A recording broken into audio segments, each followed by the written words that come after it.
মোহাম্মদ ইউনূসের প্রধান উপদেষ্টা হবার বিষয়টি কোনোভাবেই মেনে নিতে পারেনি সেনাবাহিনীর ভারতপন্থী অংশটি, যে কারণে ৫ তারিখ রাতেই একটি ব্যর্থ সেনা কুয়ের ষড়যন্ত্র করা হয়েছিল। ৫ তারিখের পরপর ইউনূসের একের পর এক ভারতীয় আগ্রাসন বিরোধী বক্তব্যে আতঙ্কিত হয়ে ওঠে ভারতীয় বলয়, যে কারণে ৮ তারিখ শপথ নেয়ার আগেই ডক্টর মোহাম্মদ ইউনূসকে হত্যা করে সেনা কুয়ের আরেকটি চেষ্টা চালায় সেনাবাহিনীর ওই অংশটি।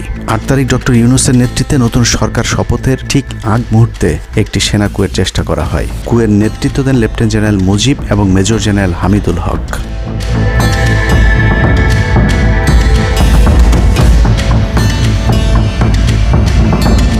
কিন্তু পশ্চিমা একটি গোয়েন্দা সংস্থা বিষয়টি দ্রুত সেনাপ্রধানকে জানালে জেনারেল ওয়াকার তাদের পরিকল্পনা ভণ্ডুল করে দেয়। সেনাপ্রধান তাৎক্ষণিকভাবে লেফটেন্যান্ট জেনারেল শামীমকে পিএসও এএফটি থেকে সিজিএস হিসেবে নিয়োগ দেন এবং মুজিবকে কিয়মজি থেকে আটডগে বদলি করেন, যদিও ৮ তারিখ রাত থেকেই মুজিব পলাতক রয়েছেন। এরপর ১২ সেপ্টেম্বর তাকে সেনাবাহিনী থেকে বরখাস্ত করা হয়। একই দিনে লেফটেন্যান্ট জেনারেল হামিদুলকে স্বেচ্ছায় অবসরে পাঠানো হয়। এনডিসি থেকে মেজর জেনারেল সাইফুলকে মিনিস্ট্রি অফ ফরেন অ্যাফেয়ার্স এবং চিফ অফ জেনারেল স্টাফ শাহিনকে এনডিসিতে পাঠানো হয়। কয়েকজনের ব্যাপারে পদক্ষেপ নেওয়াটা যেমন স্বস্তির, তেমনি ষড়যন্ত্রকারীদেরকে যেখানে বদলি করা হয়েছে তাদের প্রতিটি পদই অত্যন্ত গুরুত্বপূর্ণ, যা বর্তমান সরকার এবং দেশের স্থিতিশীলতার জন্য চরম বিপজ্জনক। কতটা বিপজ্জনক সেটা জানতে চলুন শুরুতেই যে প্রলয়ঙ্কারী ঝড়ের কথা বলেছিলাম সেখানে ফিরে যাওয়া যাক। ভারতীয় গোয়েন্দা সংস্থা ৫ তারিখের পর থেকে দেশে নানাভাবে একটা সাম্প্রদায়িক দাঙ্গা বাঁধানোর চেষ্টা চালিয়ে যাচ্ছেন, যেটাকে কেন্দ্র করে বাংলাদেশে একটা সামরিক অভিযান চালানো যায়। এই দাঙ্গা বাঁধাতে ভারতীয় গোয়েন্দারা আওয়ামী লীগ, হিন্দু এবং ইসকনকে কিভাবে ব্যবহার করছে সেই পরিকল্পনার ছক এখন বাংলাদেশি গোয়েন্দাদের হাতে। একটি গোয়েন্দা সংস্থা থেকে যেসব তথ্য আমার কাছে পৌঁছেছে তা রীতিমতো এই দেশের অস্তিত্বের জন্য হুমকি স্বরূপ। আওয়ামী লীগ, হিন্দু আর ভারতের এই চক্রান্ত যদি সঠিকভাবে মোকাবেলা করা না যায় তাহলে অচিরেই বাংলাদেশের অবস্থা হবে হায়দ্রাবাদের মতো। জননেত্রী শেখ হাসিনাকে দেশ থেকে সরে যেতে বাধ্য করেছেন। বাংলাদেশকে নিয়ে ভয়ঙ্কর এই চক্রান্তে জড়িত আওয়ামী লীগ, সনাতনী এবং ইসকনের অন্তত ৪০টি হোয়াটসঅ্যাপ গ্রুপ এবং জুম মিটিংয়ের ভিডিও হাতে পেয়েছে গোয়েন্দারা। গোয়েন্দাদের কাছে প্রাপ্ত এসব তথ্যে যা উঠে এসেছে তা আঁতকে ওঠার মতো।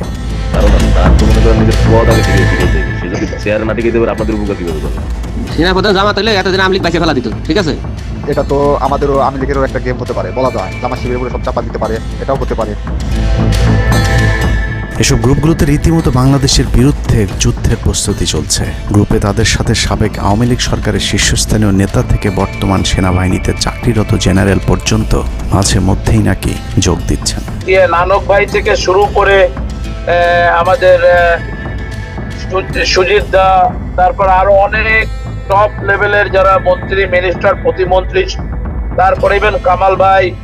তো এখন বিষয়টা হচ্ছে যে ইভেন রাষ্ট্রপতির যে একেবারেই মানে কি বলে তার যে একেবারে মানে রাইট হ্যান্ড সচিব, উনিও আমাদের সাথে 2 দিন জয়েন করছেন। তো এখন ওনারা আসলে ভালো হইতো, যারা যারা আসেন আসলে ভালো হইতো। অনেক আমাদের এখানে প্রায় 12 থেকে 13 জন আপনার এমপি এসে কথা বলেছেন, যেটা আপনারা জানেন না, ঠিক আছে? বাংলাদেশে একেবারে টপ লেভেল সামরিক বাহিনীর 4 থেকে 5 জন জেনারেল লেভেলের লোকজন ওনারা এসে এখানে বসে থেকে আমাদের লাইভ শুনে গেছেন। আমাদের প্রধানমন্ত্রী উনি নিজে এসে বসে থেকে গেছেন। গ্রুপের সবচেয়ে ভয়ঙ্কর তথ্য পাওয়া গেছে ভুয়া মুক্তিযোদ্ধা জেডাই খান পান্নার মেসেজ থেকে। আওয়ামী এই আইনজীবী শহীদ সাইফুল ইসলাম আলিফের হত্যাকাণ্ড নিয়ে চাঞ্চল্যকর তথ্য দিয়েছে জেডাই খান পান্না। একটি চ্যাটিংয়ে তিনি লিখেছেন, দাড়িওয়ালা উকিল বেশি হয়ে গিয়েছে, আরও 2-1টারে খেয়ে দাও, আদালতে আমরা আছি। এখন অল্প কয়েকদিন জেলে থাকলেও 30 তারিখের পরে পুরস্কার পাবা। আরেকটি মেসেজে তিনি লিখেছেন, সুযোগ হাতছাড়া হয়েছে তোমাদের কারণে। কালকে সব হয়ে যেত, পরিকল্পনা ছিল কুপিয়ে মারার পর হিন্দুদের বাড়িতে হামলা হলে ভারত থেকে ট্রুপ চলে আসবে। ওরা যেহেতু হামলা করেনি, তোমাদেরই উচিত ছিল নিজেরা নিজেদের বাড়িঘরে আগুন দেওয়া। পেছনের ঘটনা বাদ দিয়ে 30 তারিখের পরিকল্পনায় মনোযোগী হও সবাই। শহীদ আলিফ হত্যাকাণ্ড নিয়ে আরেকজন লিখেছেন, কালকে আদালতে একটা লাশ পড়বে। হিন্দু ভাইদের পাশে আমাদের সবাইকে থাকতে হবে, ব্রিগেড মেজরের কমান্ড মেনে চলতে হবে। 30 তারিখের কর্মসূচি নিয়ে গ্রুপটিতে সশস্ত্র যুদ্ধের মাধ্যমে দেশ দখলের ভয়ঙ্কর সব আলোচনা করার ভিডিও হাতে এসেছে আমাদের। তারা বাংলাদেশে অস্ত্রগুলি আছে, এই অস্ত্রগুলি কোথায় রাখছে আমার কাছে অলরেডি খবর আছে। আমি নিউজ দিচ্ছি গোয়েন্দাদের মাধ্যমে, তারা বলেছে 5000-এর বেশি তারা অস্ত্র আনছে, M60 রাইফেল, স্ন্যাব রাইফেল আছে, 47 রাইফেল আছে, তাদের কাছে অত্যাধুনিক শটগান আছে। আলোচকদের একজন বলছিলেন, সাবেক এবং বর্তমান পুলিশের সমন্বয়ে 1700 অস্ত্রধারী গ্যারিলা প্রস্তুত করা হয়েছে 30 নভেম্বরের জন্য। আমরা ইতিমধ্যে কথা বলেছি, পুলিশ পার্টির কথা বলছি, পুলিশের অনেক উদ্যোক্তা অতিরিক্ত আইন থেকে শুরু করে পুলিশ তারা এসে নির্দেশে ওনারা আমার সাথে কথা বলে আমাদের যোগাযোগ রক্ষা করছে। ঢাকা শহরকে কিভাবে ব্লক করা হবে সেই পরিকল্পনাও করা হচ্ছে এসব জুম মিটিংগুলোতে। আমাদের কাজ হলো আব্দুল্লাহপুর, আব্দুল্লাহপুর, আশুলিয়া, টঙ্গীর আছে, আমরা উত্তরা, ওইটা আমরা ব্লক করে দিবেন, তাহলে আমরা খুব সহজে আমাদের কাজ সফলতা পাবো।